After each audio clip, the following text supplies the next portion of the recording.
واش عاجبك النسخة الحالية من راسك؟ واش عاجبك هذا الشخص اللي انت عليه اليوم؟ إذا كان الجواب هو لا، فخليني نقول ليك واحد الحقيقة اللي بزاف ديال الناس ما باغينش يسمعوها. حتى شي واحد ما غيجي يعتقك، وما كاينش اللي غيغير لك حياتك من غير كنتي. أسوأ نصيحة يقدر يعطيها ليك شي واحد هي بقاي كيف ما انتي، والدنيا خاصها تقبلك كيف ما انتي.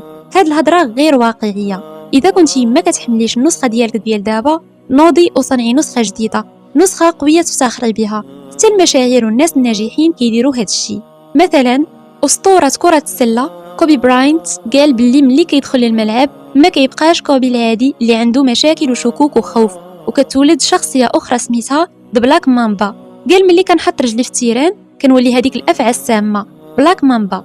تما كيتفصل كل شيء، المشاكل الشخصية، الخوف والضعف كيبقاو على برا، وملي كندخل للملعب كنولي شخصية قوية مدمرة وما كتعرفش الاستسلام. وانا براسي النسخه العاديه ديالي راه فيها العجز وما باغا دير والو في حياتها، وباغا غير تخبى في الدار وتبعد على الانظار حيت حشوميه. ولكن هاد النسخه ما غتوصلني لحتى شي بلاصه.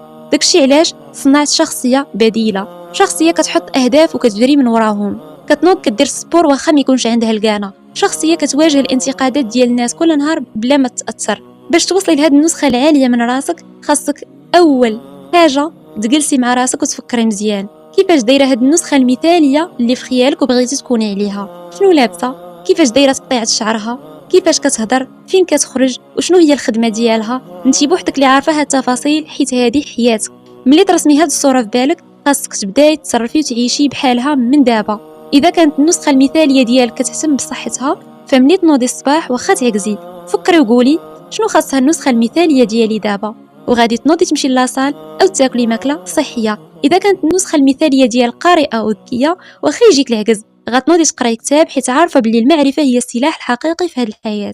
الحقيقه هي ان طريق التغيير والتعافي ماشي سهل، وطريق ماشي مستقيم، فيه ايام زوينه وايام خايبه وصعيبه. التغيير فيه الم حيت كيطلب منك تحملي مسؤوليه اغلاطك وتواجهي الصدمات ديالك وتعاودي تعيشيها باش تبراي منها. ولكن هذه الرحله هي المتعه الحقيقيه ديال الحياه. السعاده ماشي هي ملي كتوصل لشي حاجه، السعاده هي داك التعب والمجهود اللي كديريه كل نهار وانت كتشوفي راسك كتحسني وكتطوري خطوه بخطوه. وواحد الحاجه مهمه بزاف، عافاك. ما تبقيش تعاودي كاع اهدافك واحلامك للناس قبل ما تحققيهم. اذا هضرتي على احلامك الكبيره قدام ناس تفكيرهم محدود ما غيدعموكش حيت هما اصلا ما قدروش يديروها وغادي يطيحوا ليك المورال. بالاضافه للعين والحسد راه حقيقه ماشي غير كلام. شحال من مره كتقولي لشي واحد على شي حاجه بغيتي ديريها في حياتك وما كتيسرش. كوني غامضه وخلي حياتك الشخصيه واهدافك سريه، وخلي الافعال ديالك والنجاح ديالك هو اللي يهضر عليك. من اليوم فصاعدا بغيتك تبناي هاد العقليه.